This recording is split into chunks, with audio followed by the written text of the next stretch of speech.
Salut les Potterheads, alors aujourd'hui on se retrouve pour une nouvelle vidéo qui va être un 9 choses à savoir sur Gilderoy Lockhart. Donc si jamais vous voulez en apprendre un petit peu plus sur ce professeur de défense contre les forces du mal, et ben c'est parti que la vidéo commence.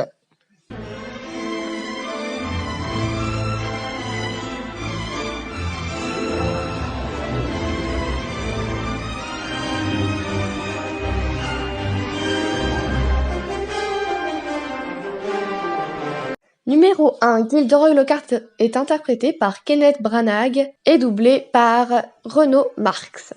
Numéro 2, Gilderoy Lockhart est né le 26 janvier 1964 et est donc du signe astrologique du Verseau. Numéro 3, sa baguette est en bois de cerisier et ventricule de dragon, elle mesure 22,86 cm et est légèrement flexible. Numéro 4. Très peu de détails sont connus sur la jeunesse de Gilderoy Lockhart. Né d'une mère sorcière et d'un père moldu avec 2 sœurs aînées, Gilderoy était le seul des 3 enfants à manifester une aptitude pour la magie. Enfant, il tente de se faire remarquer, d'attirer l'attention sur lui, mais la plupart de ses tentatives échouent.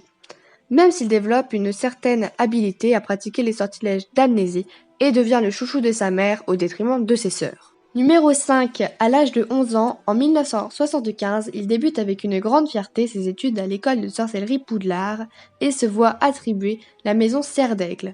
Il a cependant failli être envoyé à Serpentard du fait de ses grandes ambitions. Il reçoit de bonnes notes, mais dès qu'il sait qu'il n'est pas premier en quelque chose, il n'y participe pas. Il fait durant un certain temps pression sur le directeur du collège à cette époque pour créer une gazette d'information scolaire dans l'unique but de voir son nom et sa photo affichés à l'intérieur. Durant toute sa scolarité, il tente de se faire remarquer par divers moyens. Il reçoit une retenue d'1 semaine pour avoir sculpté son nom en lettres de 7 mètres sur le terrain de Quidditch. Crée une gigantesque projection lumineuse de son visage à la manière de la marque des ténèbres, ou bien encore, le jour de la Saint-Valentin, il s'envoie à lui-même 800 cartes de Saint-Valentin qui provoquent un tel embouteillage de hiboux dans la grande salle que les professeurs et les élèves durent abandonner leur petit déjeuner, leur porridge étant couverts de plumes et d'excréments. Numéro 6. Après être sorti diplômé de Poudlard, Gilderoy Lockhart devient un auteur talentueux et renommé, connu pour ses nombreux exploits à l'étranger. Cependant, en réalité, il traque les sorciers et sorcières qui ont accompli de véritables exploits et les incite à lui raconter le déroulement de leurs actions avant d'effacer leurs souvenirs à l'aide d'un sortilège d'amnésie. Il se sert ensuite des informations qu'il a obtenues pour décrire en détail les prouesses qu'il s'attribue à lui-même.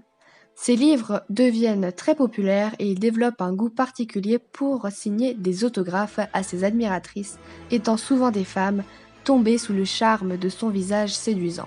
Il reçoit également de nombreuses récompenses pour ses talents, tels que l'Ordre de Merlin 3e classe, prouvant également sa réussite à cacher son imposture.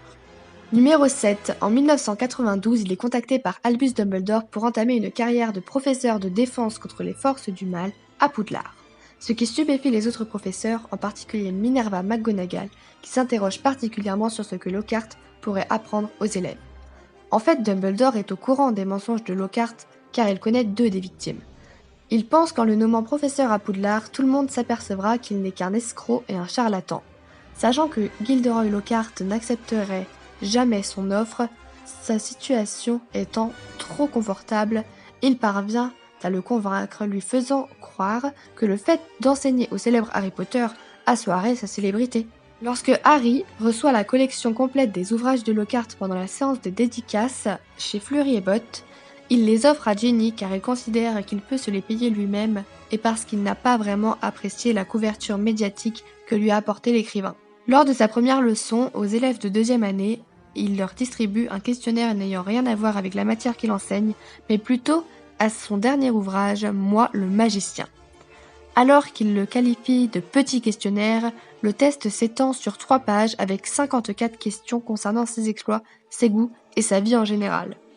Durant la majorité de l'année, Lockhart agace Harry en prétendant avoir cerné sa personnalité. Il est persuadé qu'il se sert de sa popularité pour se rendre plus célèbre, qu'il est arrivé à bord de la Ford Anglia de Monsieur Weasley pour attirer l'attention sur lui et qu'il adore se trouver en sa compagnie, même si les remarques de Harry auxquelles il ne prête aucun intérêt le contredisent. De plus, il charge Harry de l'aider à répondre aux lettres de ses fans durant ses heures de retenue, lui dictant quelques conseils pour l'aider à maîtriser la célébrité. En réalité, Harry a pratiquement supplié le professeur McGonagall de l'autoriser à rejoindre Ron pour nettoyer la salle des trophées sous les consignes de Rusard, ce qu'elle a refusé. Lorsqu'Hermione est admise dans l'infirmerie suite à un mauvais usage du polynectar, Lockhart lui envoie une carte de bon rétablissement qu'elle garde sous son oreiller au grand dégoût de Ron. Numéro 8. J.K. Rowling a indiqué dans une interview en 2004 avoir trouvé son prénom sur un monument aux morts alors qu'elle cherchait un prénom sophistiqué. Concernant son nom de famille, elle l'a trouvé dans un livre dictionnaire des expressions et des contes. Le personnage correspondant était un bandit et un escroc séduisant. Numéro 9. Après le générique du film Harry Potter et la Chambre des Secrets, une brève scène montre Gilderoy Lockhart sur la couverture d'un livre intitulé « Qui suis-je ». Donc voilà, c'est déjà la fin de cette vidéo, j'espère qu'elle vous aura plu. En tout cas, si jamais c'est le cas, n'hésitez pas à la liker et à vous abonner. Et puis moi je vous dis à la prochaine pour une autre vidéo. D'ici là, portez-vous bien. Bye!